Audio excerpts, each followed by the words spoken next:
Hi, I'm Old Sneelock. Welcome to another episode of Old Sneelock's Workshop. Doing a little catching up today. I've been doing a lot of stuff, and most of the big things were about the saw sharpening and doing the Foley belt saw sharpening equipment. But there were other things that were going on at the same time because, you know, I've always got 4 or 5 projects in the mix just so I've got something to be doing. On the way back from George's house, I stopped at Harbor Freight because it was on the way. While I was there, I looked around at some stuff, decided that I didn't really need anything. But because I was there, I had noticed something on YouTube. Guys were going to the dumpster behind Harbor Freight and finding all kinds of wonderful things. I thought, well, let's just check it and see. Never hurts to dumpster dive. I've done it before in my youth, and I still do it occasionally if there's some really nice 2x4s or something in there. So I went around back of the building and looked in the tub. Down on the bottom of it, coiled up with a tag on it, was this extension cord. I looked it up. It's 100-foot long. It's called a Vanguard, V-A-N-G-U-A-R-D, Vanguard extension cord. 12 gauge wire, and the cost of it is $74.99. Pretty good price, $74.99. Well, on the tag it says won't ground. Well, something that won't ground really is not worth anything. Last time I was at Sears, I bought this little test cube. It's for testing GFCIs and grounded outlets. How it works: you got a series of lights across the end. If you've got a red light, it's a bad thing. If you've got one yellow light, it's a bad thing. If you've got 2 yellow lights, that says everything is fine.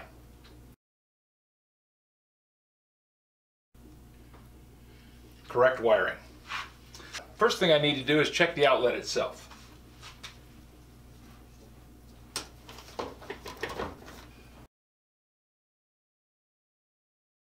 Well, now that we know that the wall outlet is working, the thing to do is to plug in the cord.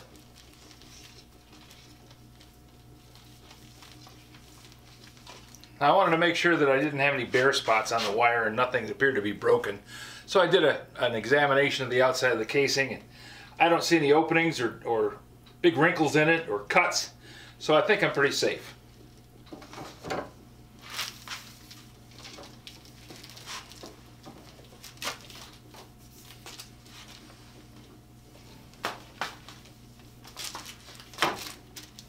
Does need a cord reel though.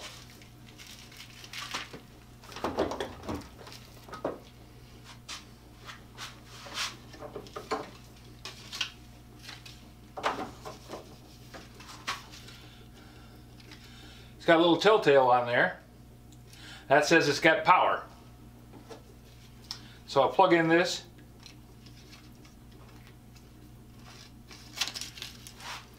I've got 2 yellow lights, just like the outlet gave me.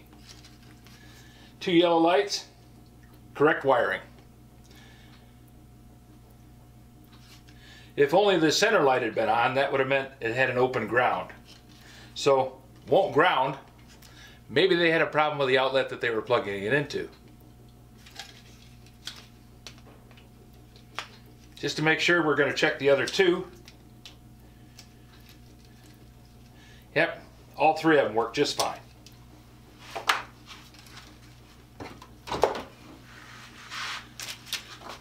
This cost me about 12 bucks, and I use it all the time. When you install an outlet, it's easy just to plug it in and make sure that you got all the wires connected correctly. This extension cord is $74.99 plus tax, plus the cost it takes to drive to the store and pick it up. Having the $12 item, because I'll bet they got another extension cord, went back and plugged it in, still no ground. So to save yourself time, money, and effort, getting the proper test equipment will be a good thing. And whoever didn't do that, thank you. I now have a $75 extension cord, absolutely free. On the same trip, laying down in the bottom of the bin was a Pittsburgh rear axle bearing puller set. And it says broken part. Let's see what's inside the box. Take the tag off. Remove the keeper, pull the box apart. Get the plastic box out. Now, I'm not a big fan of Harbor Freight for anything that's going to be over my head. Jack stands, engine hoists, things like that. I want to look at it real close. Bearing puller, if it's going to break, it's probably not going to land on me.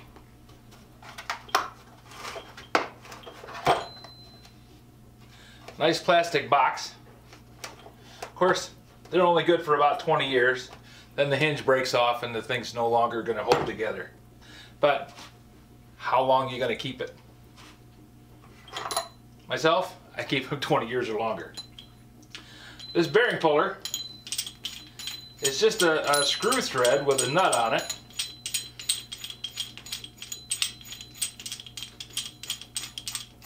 A large washer. Says loosen nut on puller shaft, rotate pivot on end of puller shaft and insert puller through the hole in bearing to be removed. Tighten nut and washer against bearing. Attach slide hammer to puller shaft and use to remove bearing. You slip this in behind the bearing race. In, flip it over. That catches both sides of the bearing race. Then this washer goes up against the end of the pocket. And you tighten this nut up. Pull the bearing race out. Got wrench flats on the screw. Looks to be pretty straightforward.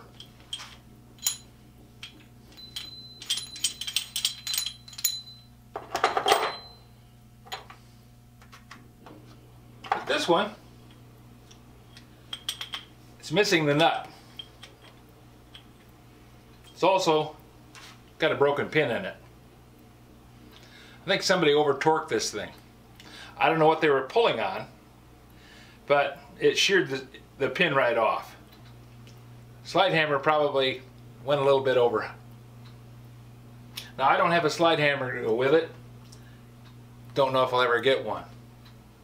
Now, good chance it's not a great pin. You'd want to have at least a grade 8 in there, something that's gonna take a lot of shear. This one looks like it fractured off and tore. Grade 8s don't tear, they snap. So I'm thinking probably doesn't have the proper size pin in it. But then again, what were they doing with it? We weren't there, we don't know. But I'll bet this thing works for most things. But I do have a bearing puller set that if I needed to, I could get a slide hammer.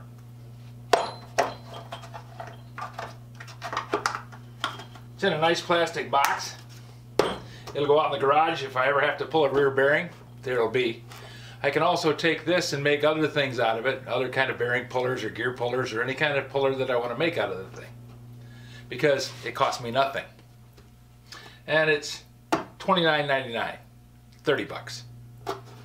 So 30 bucks here, $75 in the extension cord, all for driving around back and picking them out of the dumpster. Now, are you going to find something every time you go? Probably not. But this time it was worth it.